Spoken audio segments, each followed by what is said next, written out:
Now it is time to work on the login API. In this login API, we will pass the username and password from our client application, or we can say Postman. Then if both of them are correct, there is a perfect match, then we will generate a token by using the JWT. We will return this token from our API. Now if I want to access any other secure API from this application, then I need to pass this token in the header of that request, and if this token is valid, then only we can access the data from other secure APIs. If there is some problem in the login username and password, then we will return an error from the API. Let's see how it will work. Because we are going to use JWT token, so we have to install the package for that JWT in this application. For that, let's open the NuGet package manager. Here we have to choose this browse tab, and over here we have to type the package name JWT bearer. Search for this package. At the top side you can see we have a package with name microsoft.aspnetcore.authentication.jwt bearer. We need to install this package in our application. Let's choose this one and hit this install button.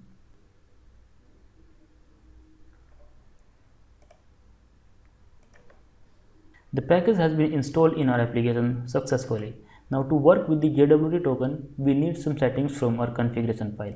So let's open the app settings file, and over here let's add few more settings.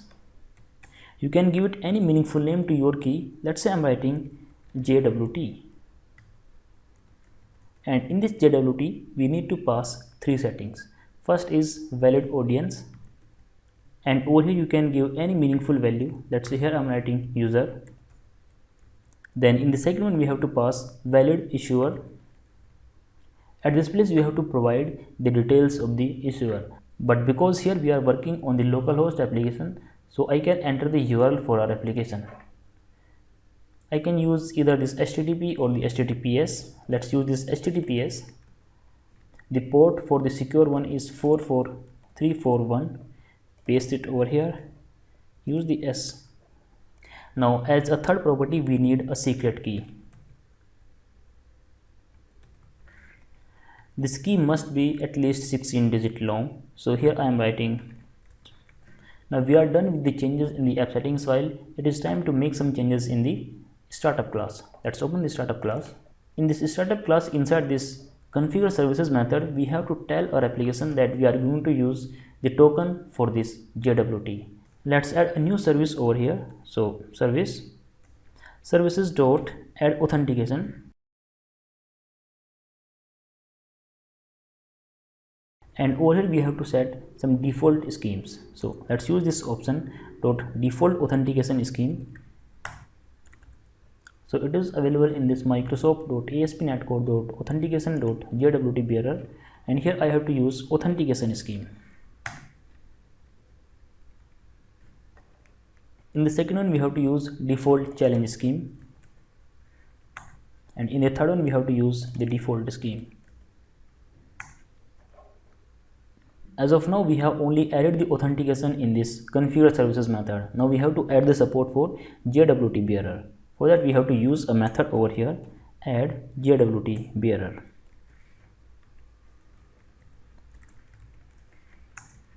There are a couple of settings that are available in this JWT bearer. Let's do all of them over here.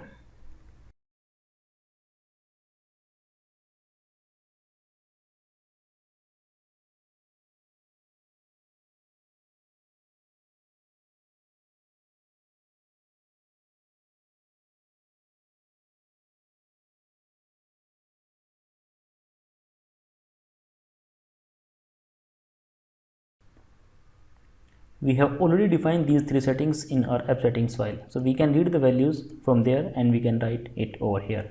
So for the valid audience, we can read the value from app settings file, and because we are in the startup class, so we have this configuration property. By the help of this configuration property, we can read our values. Let's copy this configuration, go back over here, paste it here, then enter the name of our key. The name of the key is, first we have JWT. Let's paste it here. Then for the valid audience we have this is the key, like this. Copy it, paste it again over here, and this time the key is valid issuer. Let's copy this one, paste it over here like this. The type of this key is security key. So here we have to use a new class, symmetric security key. This is available under this Microsoft.identitymodel.tokens, and inside this we have to pass our value. So first we have to use encoding dot utf8 is all the namespace.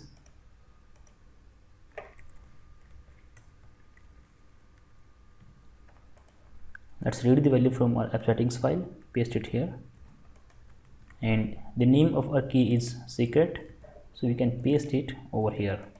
Now we have added the support of this JWT bearer in this application, and we are already using this use authentication middleware in this configure method.